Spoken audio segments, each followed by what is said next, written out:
In 1936, as Texas prepared to celebrate its centennial as a republic, UTEP found itself at a crossroads. Having just turned all of 21 years old, UTEP, then known as the College of Mines and Metallurgy of the University of Texas, had just received accreditation as its own university on its own for the first time. And this accomplishment gave it a kind of a newfound freedom to own its own vision for the future. That was at the 100th, the Centennial of the state of Texas. And at that time, the college invited state legislators to visit what was then the newly opened El Paso Centennial Museum.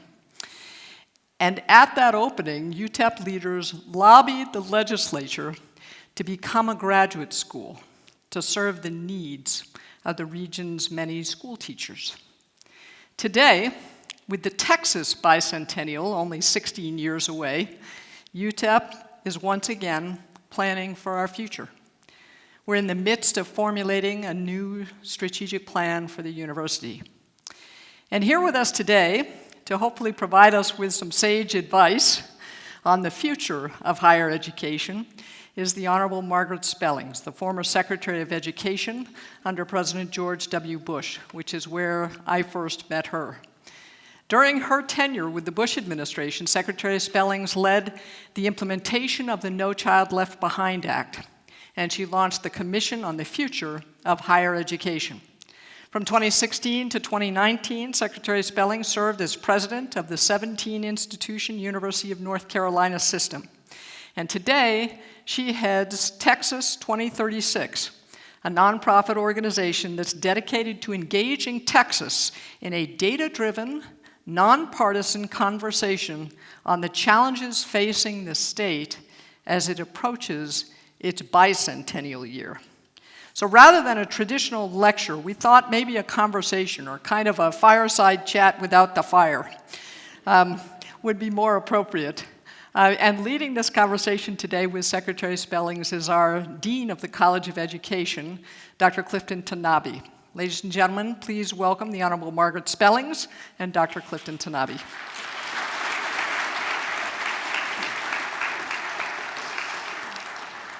Thank you. It's a waterside chat. I know, we're going to be well hydrated, if nothing else. Secretary Spellings, welcome. Welcome to El Paso. Welcome to UTEP. We're honored to have you here. Thank you, Dean. I'm glad to be back in El Paso and on this campus. Yeah, I know you've been here before. We hope during your visit here you'll learn a little bit more about what we're doing now at this amazing university, and especially maybe a bit about the ways in which we're trying to make an impact on our community. So, terrific. Thank you for your service. Yeah, no, thanks. I don't know you well. We've just met. We had some conversations today, but I think I can say this with confidence. We share, and probably everybody in this room shares, a deep-rooted belief in the power of education, the power of it to change individuals, communities, a state, a country. And so I think, if I'm right, that spirit will guide our conversation tonight. Absolutely. Before we get started, you've taken on a new role. This is with Texas 2036. I wonder if you might want to say a few words about the organization and your work. I would love to do that, but first I have to thank Dr. Wilson, your president, for the warm welcome and the invitation to come out on this Chamber of Commerce Weather Day. It's always great to see you, and I really appreciate your service and all you're doing. I also want to recognize a couple of the members of the Texas 2036 board, two mighty El Pasoans, Ed Escudero, whom I don't see at the moment, but he's wandered up. Oh, there he is, and Roberto Coronado as well. So they're both there in the middle of the pack. They're not at the front of the church, but they're sinners and right there in the middle. So Texas 2036, as Heather said, Dr. Wilson said, is all about the future of Texas. You know, I think we Texans are mighty braggadocios no matter how far you are away from the state capitol, and we talk about the Texas miracle and the prosperity that we've had and #1 job creator in our country and on and on. But the question is, you know, how will we look going into the future? And so we're going to grow from 28 million people today to 40 or 41 million people over the next 16 years. We're going to be younger and more diverse, and if we don't play the hand right, we won't be healthy enough or well educated enough to make sure that the Texas miracle is widely shared and continues.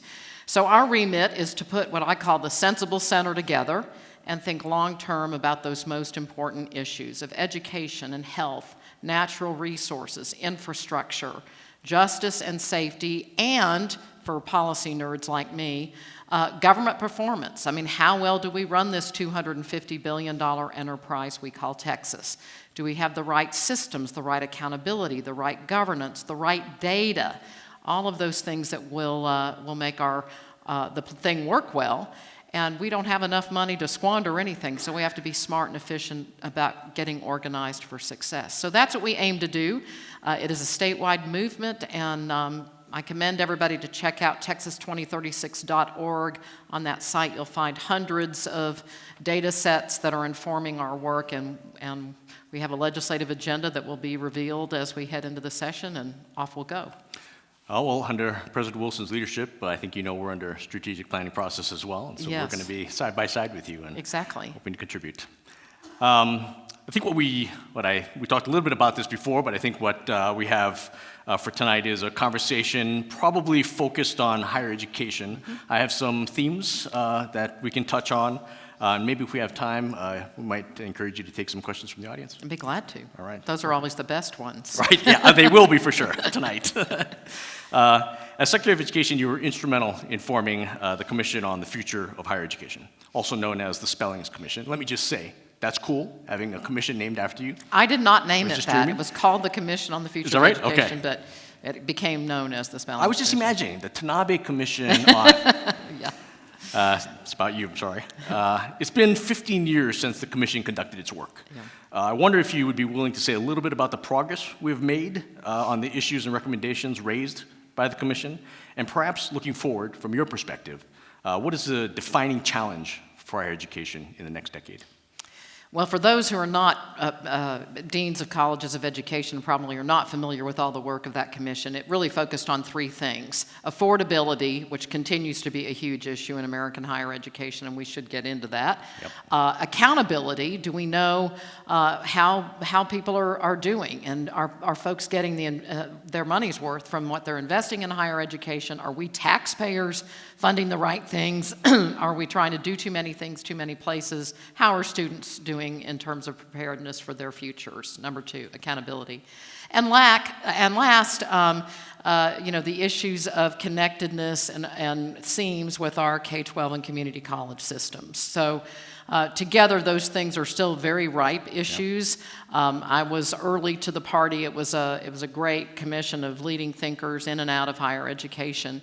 And one of the recommendations got the attention of the Senate, which was that we wanted institutions to set goals for higher education, and that inflamed a lot of people. So the issues are still very much on point today, and we still have a lot to do. Yeah, I noticed when reading through it, it caught me again about how many of the issues that you touched on have been perennial. We've talked about them before, and we're continuing to talk about them. Right. So, and we're starting to move the needle a little bit. I mean, Yeah. there were some, Heather, today you were talking about the NESE, the Survey for Student Engagement. And that is a piece, that's some data, that's some information about how your students and students all over the nation feel about what's being offered, what their concerns are. And that sort of thing is what we were talking about in the Spellings Commission, let's find out what people want and what they need and how well we're delivering it. yeah, let data drive decisions, Duh, right? Yeah, right. I think like many in this room, I've been following the discussion on changing perceptions that Americans are having of higher education. Right. Recent polls and surveys, including those by Gallup and the Pew Research Center, seem to indicate a growing dissatisfaction, with even suspicion, with higher education's role in society. I think maybe I'll just ask you this question straightforwardly. Do you think that higher education has lost the confidence of the American public? He said it very euphemistically and very nicely, but the data says that about half of Americans used to think that education was part of the solution, that it was a great American institution, a great American virtue. Now, more than half the people think that it's part of the problem in our country, not part of the solution, and especially conservatives and Republicans. So that's very scary data for all of us who care deeply, as you just said, that part of our whole experience as Americans is belief that education is the great game changer. So we have work to do. Taxpayers want to know that what they're funding is something that's relevant and of value for their own students, but also for the public generally, whether you're seeing your child's teacher or a nurse at a public hospital or whatever, that those people are well prepared, they know what they're doing, and they share those values in that institution we call the university. And I think parents often wonder, and I asked at a lunch today, this seems like much less of an issue here in the Wild West, but you see on many of the flagships, including one that I just oversaw in North Carolina, you know, a lot of just angst and trauma and protesting in students, and just a lot of concern about what's going on in the world, and that manifesting itself on college campuses. And so I think the people that are paying the bills often see that and feel disconnected from it. Mm-hmm. Yeah, I think well, we talked a little bit about this earlier, but I think one of the things that caught me by surprise is exactly what you said. It wasn't that folks were kind of just checking out of higher ed. They actually had a perception that it was harming our future, which is just powerful. Shocking, yeah. Really. Troubling. What are we going to do about it? That's the question. That is... Dean. Yeah, that's the big one. One small thing to do, perhaps, is to try to work on getting more people into and successfully completing a college education. Yeah. Toward that end, it seems to me that improving transfer pathways from one institution to another is important. When we look at the relationship between four-year institutions and two-year institutions, what do you see that has changed for the better? What do you see that needs more change in the future? We certainly do a lot of the work here in this institution and in my college, but I'd love to get your thoughts on that. Well, but first, you know, and I know the president of the community college is here with us, so commend El Paso CC about everything they're doing and the connections that are being made. I do think the stigma, and I'm, you know, have worked at Austin Community College along my career, for community colleges being somehow lesser, I think that's over. I think people are, you know, shopping for price and shopping for convenience and shopping for a schedule that works for them, and community colleges are often the go-to place for that. So I'm thrilled about that. You know, the way you worded the question, and when we think about transfer pathways, it suggests that we're trying to get people who are here over here. And one of the things I worry about is how should we in higher education think about going from here to over here? How do we take Mohammed to the mountain? How do we build capacity in our high schools where those students are, where those first generation students are who often don't see themselves as college goers, build that capacity in their high school, and then they think, wow, I can succeed at that. I'm saving time, I'm saving money.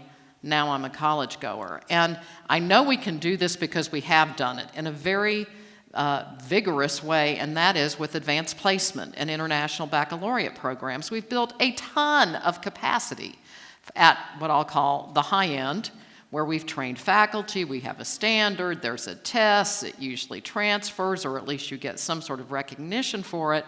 So what we need to do now is look at every student in our high schools and think, what is that full complement of more rigorous work that they can get where they are and where they see themselves, as opposed to, you know, walking over the bridge somewhere else. Let's go to them. Yeah, that sounds awesome. I mean, one of the things that we worked hard on, and President Surratt is well aware of this in the College of Ed, is trying not just to rely on agreements that had been made in the past, but do the real programming process and policy changes in our college in partnering up with the incredible work that's being done at the community college. So, you know, I mean, we were probably going to talk about the FAFSA in a second, but you know, it's as if we're trying to keep people out of college. It is complicated. You know, if you've ever looked at the FAFSA, and yes, they've worked on it some in the Congress, that is the free application for student aid. It is, you know, dozens of pages long, and you know, it's as if we're trying to keep people out, not get them in and through. Yeah. And so articulation agreements and credit transfer and all this stuff is, if we really wanted people to come in and get out and could do it quickly and affordably, this is not how we do it. No, that's exactly right. I was just talking to somebody today about, in El Paso, there's been a pretty coordinated effort to try to get FAFSA completion to happen. Right. But it almost highlights the problem. Totally. We had to go through all this effort to try to make it happen because it's complicated, it can be long, but in addition to shortening and simplifying the FAFSA process, what other things can be done to make financial aid work better for students? Well, as I say, building capacity where the students are, where it's already free, like AP is free to a high school student, helps. I think expectations. When people used to ask me in my secretarial days, if you could do just one thing, what would it be? Raise expectations. Mm-hmm. It's no child left behind. Obviously somewhat of a euphemism, but this idea that our state is going to thrive and be successful when only a third of our citizens get in and through a college experience in 6 years of graduating from high school, when 3/4 of the job requires that, is unsustainable. Yeah. So we have to expect that of damn near everybody, that they're going to reach these much higher levels. Yeah. I was thinking about the number of incredible roles you've held at the highest levels, focused on education. Federal financial aid is an issue at that level, but what other things, from your perspective, should the federal government or Congress be paying attention to when it comes to higher education in our future? Well, again, accountability, and whether it's not going to look obviously anything like K-12, and it shouldn't, but what was recommended in the Spellings Commission is that every university, and you all will do this as part of your strategic plan, I hope, will establish, what's the definition of success here in terms of completion or graduation rates or whatever those right things, those right measures are, research dollars, et cetera, and hold yourselves accountable for it. And also that we start thinking and looking at data systems that can support that kind of understanding of the enterprise. No, we're not going to compare Austin Community College with UTEP or Davidson College with the University of Carolina at Chapel Hill, but we have to have better understanding of what's under the hood. So that's one thing. And then I think we need to really have a more consumer-oriented approach to dealing with our students. My observation, having led a big system, is that we're all about us, and we need to be more about them. Yeah. And, it's just a dirty little secret, I guess. Yeah, this is a story that I tell all the time. I don't want to take too much time here, but it's easy from the perspective of UTEP to think about the role that we play with responsibility for the region's educational needs. In the College of Ed, we produce about 75% of the current working teachers in the region. Huge. 80% of those teachers teach about 80% of the students who return to UTEP as a student body. Yeah. So accountability in that structure means not just holding ourselves to certain kinds of external indicators, but buying into the importance of that responsibility and living up to it. Exactly, and those expectations. Yeah, exactly. And so we all have to look ourselves in the mirror and, we all own this together and look at, how are the students in El Paso doing, and own that and work every day to, make a brighter future for everybody. Measure ourselves right down to the way children perform in schools, for College of Ed in particular, That's my thinking. Yeah, I agree. This one is a bit of a turn, but UTEP is one, I believe, of 3 institutions in the state of Texas that has earned both Carnegie R1 classification and Community Engaged classification. Yeah, just yesterday or something. I think that's right. So President Wilson talks powerfully about the importance of advancing discovery of public value, of engaging in the scholarship of place, in research that has impact. Right. I wonder if you might speak from your perspective about the tension between global and the local facing many higher education institutions today. Are universities doing enough to strengthen, to build on, to respond to their ties to location and place? The thing that I love about that Carnegie recognition is that it says we can do both. we can, achieve and proffer scholarship and research at a world-class level, and we can be completely connected to our very diverse community, and we can be one of the largest MSIs in the nation, and we can do all of those things. And not only are those are completely integrated and complementary, not disconnected to mission separate things. So I love that you were recognized for that framing, because this is a different place than the flagship institutions by design, and you're proud of it, as you should be, because these are not mutually exclusive. So anyway, I think you can do both. I think you have to do both, and I think when you do both, it brings your community into excellence, and the flywheel runs. Yeah, I love that. So I think, for the most, I think we've solved all the big problems in higher ed right now in this conversation, but there's one more. Why don't we tackle that one head on? It's cost. Yeah, absolutely. Cost of higher education is a central topic of the Spellings Commission. And the presidential campaign, if anybody's been listening to that. It remains a constant topic of discussion. What's your take on the cost of higher education? Maybe some thoughts about how we might make progress on this important issue. Yeah, I think there are probably a number, we're a higher ed kind of audience. Yeah. Those of us who are in the industry think, well, the Pell Grant is, adequate for a community college, and, if you work a little bit, this and that. So I think we underappreciate how critically important it is. I mean, $700 is a lot of money if you only have $200 in your checking account. Yeah. And so I think we all often don't really fully understand how big of a barrier it is. And again, not to sound like a broken record, but again, when we put that capacity where the students are and start to have students see themselves as college goers, I think that's a big part of the battle. But we need to do more. And frankly, it was one of the things that really drew me to North Carolina, because it's a very affordable system. Twice as much state funding as our Texas institutions have. About 70% of the money comes from the state. There's 3 universities with $500 a semester tuition for in-state students. I mean, dramatic kind of buy down from the legislature. And so, it matters. State money matters, and we need to go advocate for it. The good news is that in the legislature, they're talking about next session being a higher ed session, and we need to go and get ourselves organized and around an agenda so that we can get those resources, which are very much connected to the future of Texas. Yeah, I've heard the same. We certainly are having conversations at this level, and the system is pulling folks in to have conversations about that. Good. So I hope you're part of those. Yeah, I have been, and hopefully we'll be partnering up with you on those conversations. Absolutely. Because we at Texas 2036 want to be a validator of, when Dr. Wilson goes down there and says, we need more money for UTEP, there's a little bit of a there she goes again thing, nothing personal. But, obviously that's her job, she's expected to. But when leading business leaders that we've assembled through Texas 2036 and others say, listen, here's the data.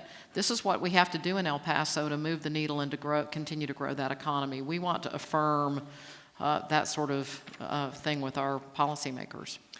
Yeah, I mean, the flip side of that, I think, and this is nothing new, but is to make sure that we live up to our end of the bargain, right? Exactly. To make the things happen that we know we need to do better. And so I think that's what's going to happen with the K-12 legislation that just happened. And they're probably going to be looking, folks are going to be looking closely at that. And so maybe the same thing will happen for us, and we can perform and show that we're ready to do that work.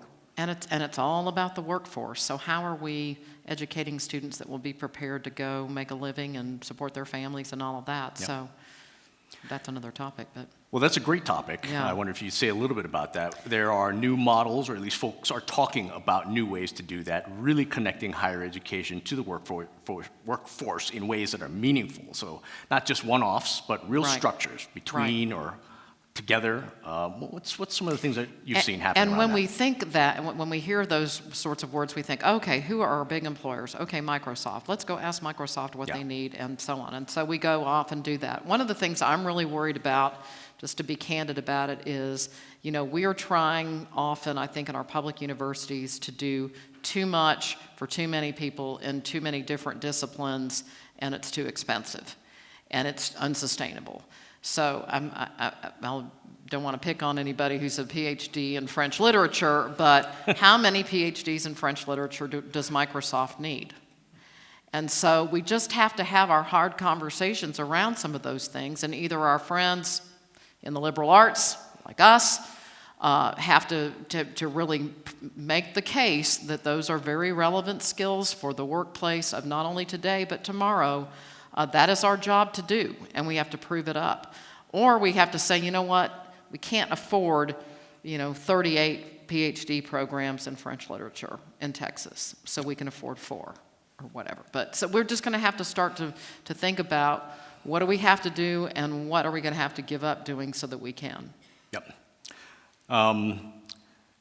You've talked a little in the past, I think, or maybe more than a little, about the need to focus less on elite institutions of higher education and maybe more on comprehensive colleges, land-grant universities, regional institutions.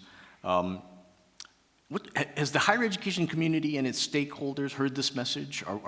Do you get the sense that people are listening to it, and are we less out here in the real world? Yeah. As I used to say, the Ivies / flagships are often not part of the problem, and they're not part of the solution. I mean, I'm not worried about students that are at UT Austin or at Stanford getting in and out of college. That'll take care of itself. But I do worry about that in our comprehensive, where the vast majority of Americans are going to be prepared in institutions like this one. Yep. So we've got to, meet that big challenge. And you know what I think is happening, and again, I said at the beginning, the community college, junior college, sort of stigma is long over. I think people are shopping smartly for price and looking at those pathways, 2 years and the 2+2 kind of notion. That's great. And I also think all these admissions scandals that have gone on at some of the elite universities have really, lifted up the hood on what's underneath some of this stuff. I think over time, if we're sitting here, 5 or 10 years from now, brand in higher education is just going to matter a whole lot less than what do you know and can you prove it, and especially around technical fields. And so UTEP is well positioned to be a major juggernaut as those changes are afoot. I think people are just, they think, gosh, somebody with a made-up resume can get into USC, and that and $250,000 can get you into USC, but right. I don't know what the price is today, but anyway, I think people have, that's really raised a flag with folks. Yeah. This is we say this here, the president says this, other folks have said this, but I think we have the spirit here of not defining our success by who we keep out, exactly, but by who we let in and who we help to succeed and Amen. complete. So, That's right. I think we're on the same page there. Absolutely. And doing that at a faster and higher and better rate Right. moving forward. Cheaper, quicker, more people. That's it. This is tied to that basic idea. In your experience, have you seen real on-the-ground practices that help institutions to improve and further and increase graduation rates? That's a thing that we know we're working on here. It's something that is going to help us to achieve the big goals that higher ed needs to achieve if it's going to produce more graduates. But what are some of the things that you've seen in your experience? Well, and you all are doing a lot of this. I mean, student supports of all manner. And one of the things that I'm really, and you probably do this here too, are these micro grants. I mean, the money to repair your car that's keeping you out of, taking that final exam because you couldn't make it that day. I mean, it's these little things that students end up, giving up on. And so good advising, micro grants, student supports, communities of interest in housing and all those sorts of things. I think the student of today is not, is a different kind of student. It's that first generation student who needs support, and we need to provide it if we're to be successful. So I would say those sorts of things. The other thing I think is, how do we think about our models where, it's just more user-friendly? And we've come a long way on some technology-based things and so forth. But if you've got to go to classroom A and get your sign out, and then classroom B, I mean, we've just got all this bureaucracy in our enterprise that I think makes it hard on students. You touched a little bit on technology just now. There's a lot of tech. In fact, when we were having our conversation earlier with a superintendent, it dawned on me in that conversation that we often talk about the level of technology that's happening in K-12 institutions as opposed to the ones that are happening in the College of Education. They're ahead of us in a lot of ways. Really. But the bottom line is how to use that technology effectively for learning. Exactly. And trying to integrate that straight through the curriculum. I know this has popped up in different places in robust ways. Have you been involved in any of those conversations, adaptive learning technologies and that kind of stuff that's happening? Yes, there are obviously private sector enterprises that are testing some of those things, and folks like the Gates Foundation that have done some interesting work and research around that. To me, some of the lower hanging fruit, and it also gets to the last question you asked, is how do we understand who we're serving? And the data, are we using data to manage the enterprise? You and I talked about this earlier, but also to help students. So I'm aware that at UT Arlington, one of your sisters, they are looking at helping students who maybe have a lot of hours. We know one of the biggest problems in higher education is students who take too many courses and don't have a degree. So people are taking 20 and 30 hours extra. Obviously, time is money. They drop out, they have a lot of debt, they have nothing to show for it, et cetera. So one of the things they're doing there is saying, hey, you've got 120 hours. I know you're interested in being an X, and that's going to take you another 30.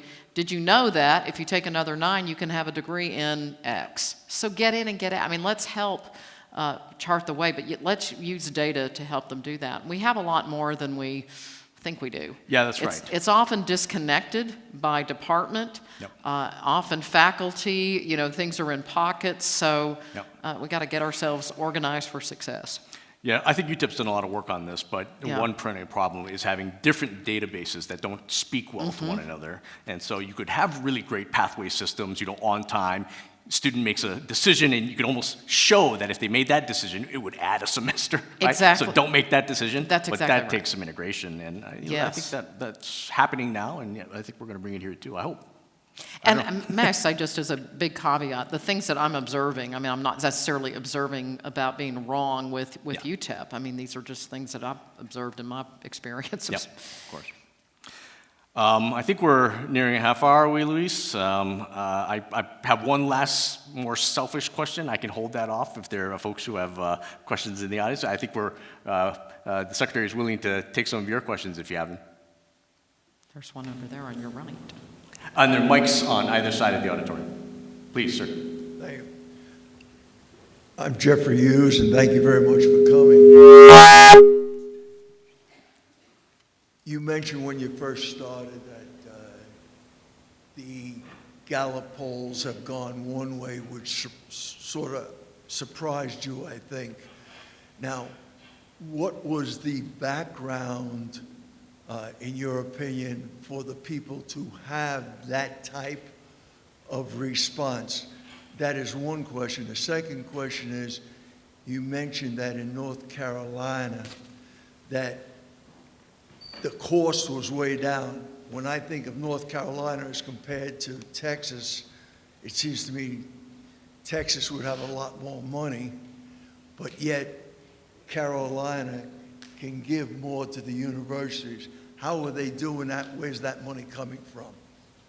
To answer your first question, and there were, as you can imagine, when this poll came out that said now a lot of Americans think higher ed is a corrosive influence on our country. And what was underneath that, apparently, in the data was that, parents believe that their children are being indoctrinated into a worldview that they don't often share. And I've observed this more, frankly, in North Carolina than I have here since I've been back. We're just a bunch of sensible Texans for the most part. But that, you see an orthodoxy on a university campus that is often not reflected in the politics. North Carolina is a very red state that has a very blue university. I used to say that I was trapped between the reddest of the red and the bluest of the blue. And I think that Understood. that played out in this poll. Understood. On the investment and cost deal, North Carolina has an income tax and we don't. So that's part of it. But, it is a state where, and I'm not trying to do an infomercial on North Carolina. I came back to Texas. I'm a Texan. I love Texas.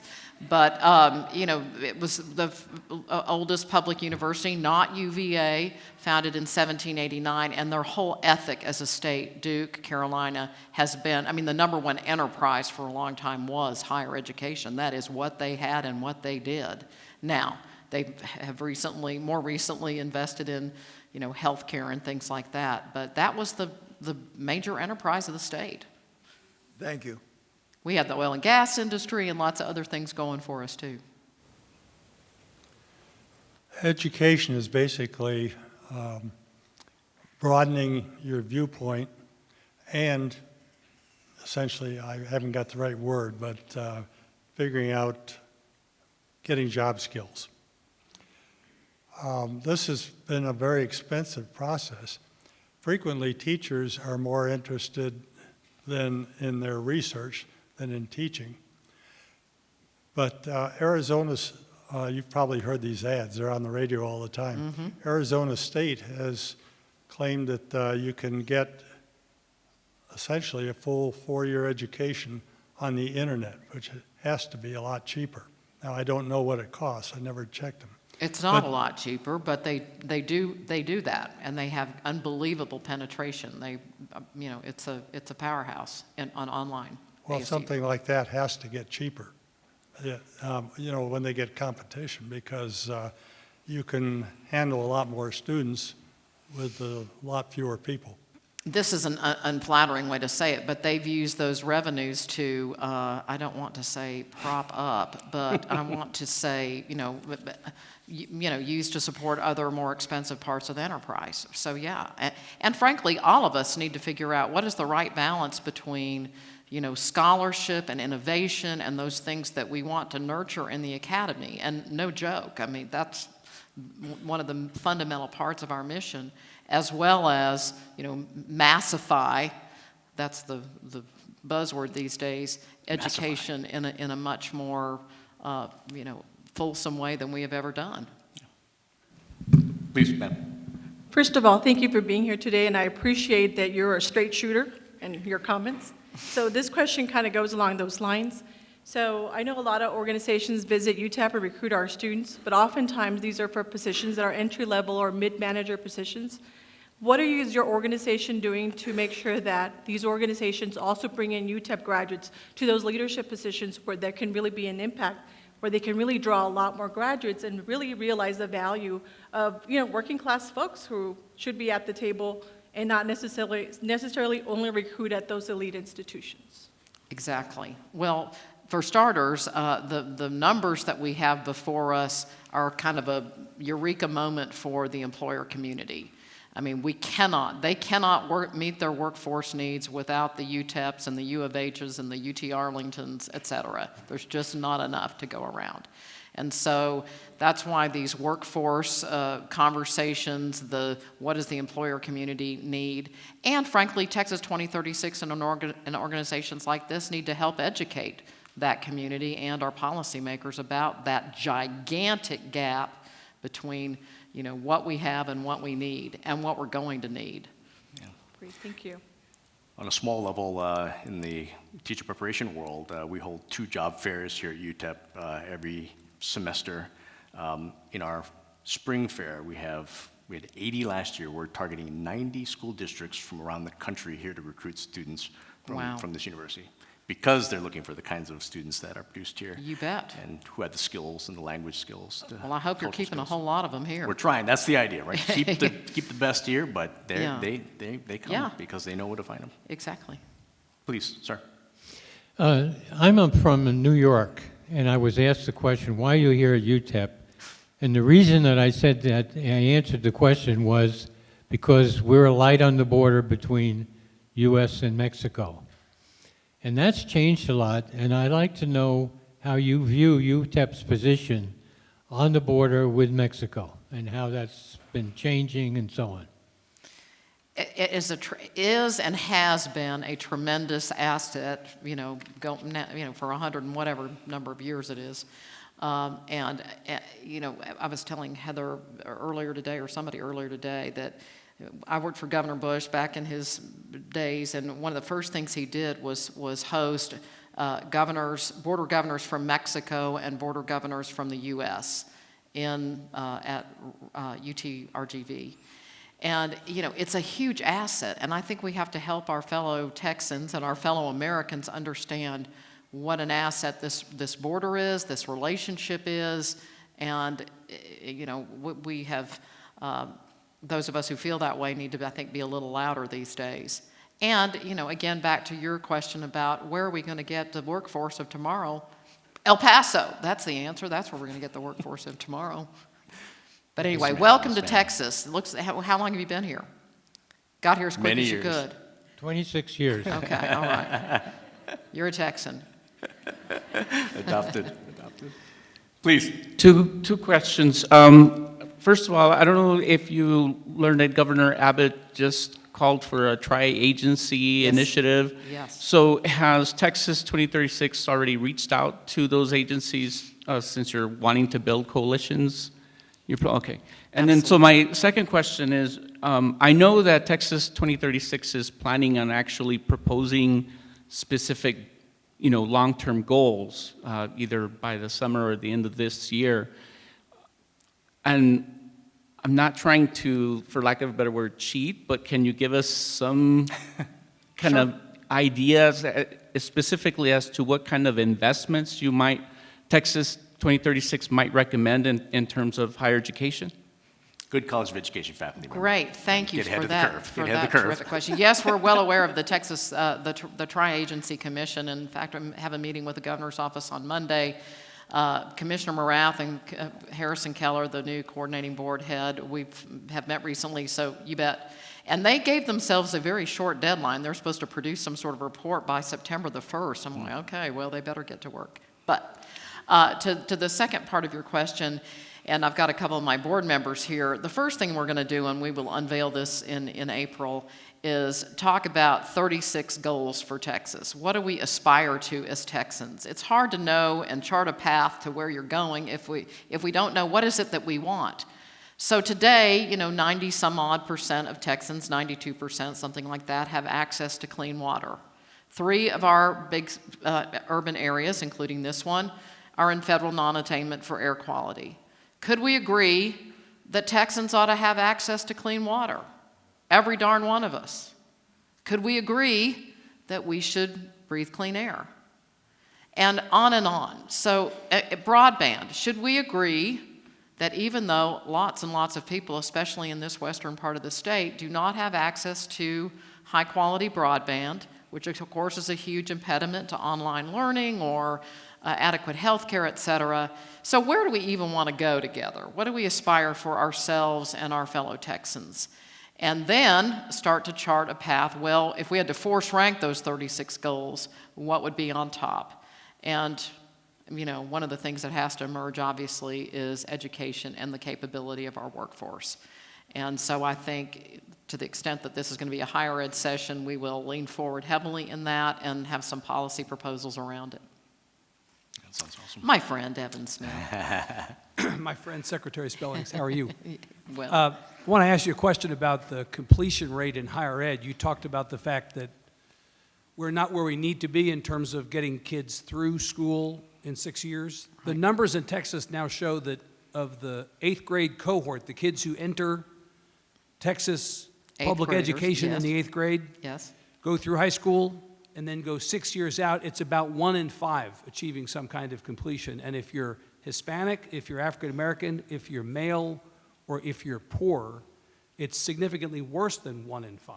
That's 1 in right. 5 is the ceiling. Right. Why are we having such a hard time getting kids through in 6 years? When you and I went to school, Secretary, 4 years was the default.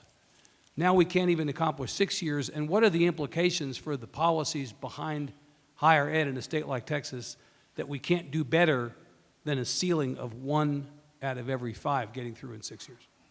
Well, for starters, it's more unaffordable than it was then.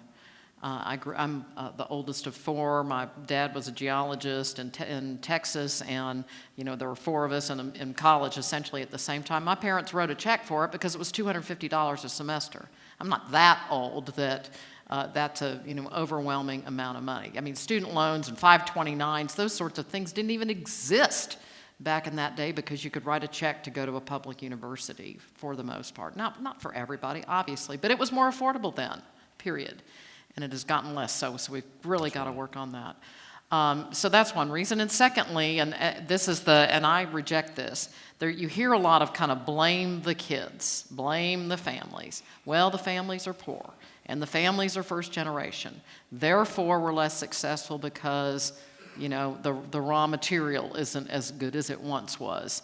I believe that we can teach little children to read and cipher at high levels, and we better get about it. So the quality of our K-12 experience and the ability to do that, has changed. And then thirdly, back in the day, Evan, when you and I were in college, you could make a pretty good living off your sweat of your brow, to put it that way, as opposed to now where you have to have 16 years of education if you want to go to work at Cummins or Microsoft or wherever, or a hospital. Right. Yeah, that's I love the numbers that you put on the table, Evan. I mean, that really is where the rubber hits the road, and that's a big challenge. And I hope the Texas 2036 is going to be heavily invested in trying to move us forward on that front. Well, we have to educate our fellow Texans about those facts and what's at stake if we don't do that work. Yep. And, even while we're proud of the Texas miracle. Yep. Sorry. We have another question. Please. Microphones are set up for people that are closer to 6 feet tall. Pull it off, yeah. Pull that So I'll thing take it off out. of there. I wanted to just thank you for that last answer. It took me 5 years. I graduated in 2000 from University of New Mexico. At that time, it was affordable, but I had to work part-time. And so that is what our students have to do here at UTEP. Yep. And if you're making $8 an hour, it's going to take a lot to afford your tuition. But my question for you is, how can we... Obviously, college is a good thing. Education is a very good thing, whether it's going to be a 2-year or a 4-year. But how do we make the balance of, say, for a pipe welder? A pipe welder can make a lot of money, and maybe somebody that's skilled in that isn't necessarily going to be skilled in engineering. And how can we remove some of the stigma that the trades are bad and only college is good? How can we balance that so that if you want to go be a pipe welder for a stainless steel line in the oil industry, you can go make $80,000 a year, and you don't have to go to 4-year college to attain that. How do we bridge that gap? Exactly, or coding, or all manner of things that require less than that. So I think, those of us in public policy have oversold college, and when people hear college, when we say 16 years of education, that can be programs like the one you describe, and why I think, and back in my day, in Evans, a lot of that capacity lived in high schools. You could get a lot of that skill trade. Now, is it affordable to build that kind of capacity in every high school? No. That's why the relationships with community colleges are so important, because the equipment is so expensive, and the skill required for those sorts of programs is much greater than it once was. So again, we really have to, I think collectively, and why I like seeing community colleges be considered to be, a great place to go. And the stigma is off, and jobs are great. And this is true in the refinery industry, and the oil and gas fields, and technology, cybersecurity, on and on. There is some reality around this idea that in 20 years we will have jobs and occupations that we don't know about now, Sure. We don't understand them. So addressing that through a higher education model or through a post-secondary education model is I think, a challenge that we also need to grapple with. And I don't know if you have some thoughts on that. Well, here's what we know for sure, and because I hate it when people kind of get a binary thing here. We know for sure everybody needs to read and cipher at a high level.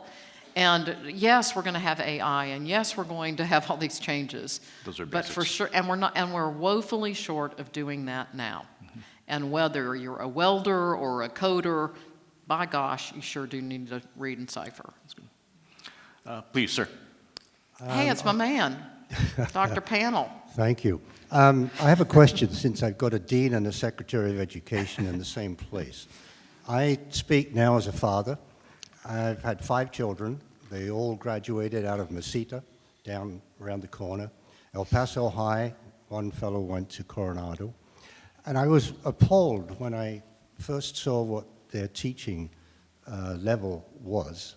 That, for example, if they wanted to take a physics class, they would never have a teacher that had a degree in physics. And the same goes for almost, biology was a little more common, but chemistry, computer science, they just didn't have teachers that were trained in the discipline that they were ostensibly teaching. Right. And I don't think it's improved in the last 40 years. And that seems to me to be a responsibility for both deans and secretaries, and I wonder what we can do about it. Well, they were lucky to have him as a father. I guess they had their PhD scientist to go home to. But this is why a program like AP has been important and is not well enough distributed, maybe in the high schools that you mentioned, but it is a place where faculty is developed around a standard with a test and a proof point. Might not be perfect, but at least it's a start. But it gets into your business. We got to recruit the best and the brightest into our classrooms, and when we can't, and this will be more and more true over time, we have to use technology to build that kind of capacity in our schools through online learning. And this is a scary idea we proffered in the Bush administration. We have to start thinking about adjuncts in K-12. You know, we couldn't run American higher education without people who show up and say, you know, I want to work at Microsoft, but I'm willing to come to the community college and teach a class at night or whatever. With this baby boom generation and all of the kind of talent that we have, we've got to start breaking it down. Yes, we want those people to be capable as teachers, but we say to our teaching workforce, there's one way to do it. You come to a university or an alternative program, and you sign a contract for 200 days, no more, no less, every single year, and it's a one-size-fits-all model that leaves out a lot of talent that we will need in our public schools. Yeah, I agree. I also want to, I mean, part of what we are working on in my college is building a stronger set of structured conversations and processes for understanding how school districts make their hires, how they get folks into the classrooms, at what time frame in their scheduling. I mean, one of the key things that we've learned is that you want to make those hires, HR folks want to make those hires correctly, and that means not over-hiring when they aren't going to be able to place folks, and that means flexibility in certificates. So the more flexibility that they can have out of the folks who come out of my college, the more likely they are to hire them. So that means that we need to pay attention to multiple certificates. It means that we need to pay attention to the kinds of things that they're looking for, but also try to provide targeted expertise and quality in those lines. And you know, a generalist is more flexible than somebody who just teaches one discipline. So it's multiple certifications is the thing that we're trying to figure out how to do more effectively in a 4-year time frame. So it's a tough problem, but one we're definitely thinking about it. I'd like to ask on your reflections on the No Child Left Behind policy. In retrospect, what worked and what didn't work? How long do you have? You know what worked, and is still the law of the land, is this idea that, you know, every student matters and that we need to assess students in reading and math one time a year in grades 3 through 8, and one time in high school, and that we should disaggregate that data and we should see how are Hispanic students doing in El Paso ISD, how are African American students doing in Houston, and we should understand where we are. Before No Child Left Behind, we had the averages masking a lot of underachievement. So that is foundational and fundamental. And in Texas, where a lot of this policy was incubated, we have these rich data sets that make us the envy of the nation, and why people like the Gates Foundation invest in us and whatnot. So I think that idea of higher expectation and that every kid matters was certainly an important part of it. Now, the fact that I think the testing industry was not necessarily up to the task of understanding that, and that adults who were the receivers of this new philosophy to measure and find out how every kid is doing. And we went too far, may I say, I think my successor went too far in tying teacher evaluation to student assessment too quickly. So then it became personal with teachers, and the wheels started to come off, because then it was about the test, and then it was about the parents, and then it was about the kid, and then it was about, everything but, the achievement gap. So, we can't look to Washington, at least in education, for federal leadership. This is what I call the era of local control. This is the era of states and school districts. Basically, states are on their own in terms of accountability, and I'm sad to say and take no joy in the fact that we have gone the wrong direction in Texas. We were once number 36 in fourth grade reading, nothing to write home about, but we are now have fallen to 44 on the NAEP, the National Education Report Card, because we took our foot off the gas, and the era of local control said, well, let's have a bigger sample size and let's put it back in the closet. So I just think we have to regroup on that, especially on reading and math in those two key grades of 4th and 8th grade, and start turning the tide. But we in Texas, I think it was in the 05 session maybe, lowered standards. We lowered the curriculum requirements in our K-12 system, and we're seeing the net effect of that. I'm really a what gets measured gets done kind of gal, and I believe that our poor and minority students can achieve at high levels, and I've seen them do it. Amen. Amen. Amen. We are at 5 o'clock right now. President Wilson, did you want to close us out? I'm happy to do it. I just wanted to thank you again for being here, for coming to spend the day on our campus and spend some time with our faculty and our community and talking about the future of higher education in the state of Texas. We very much appreciate it. Thank you for your leadership and Thank you. for coming here. Thank you.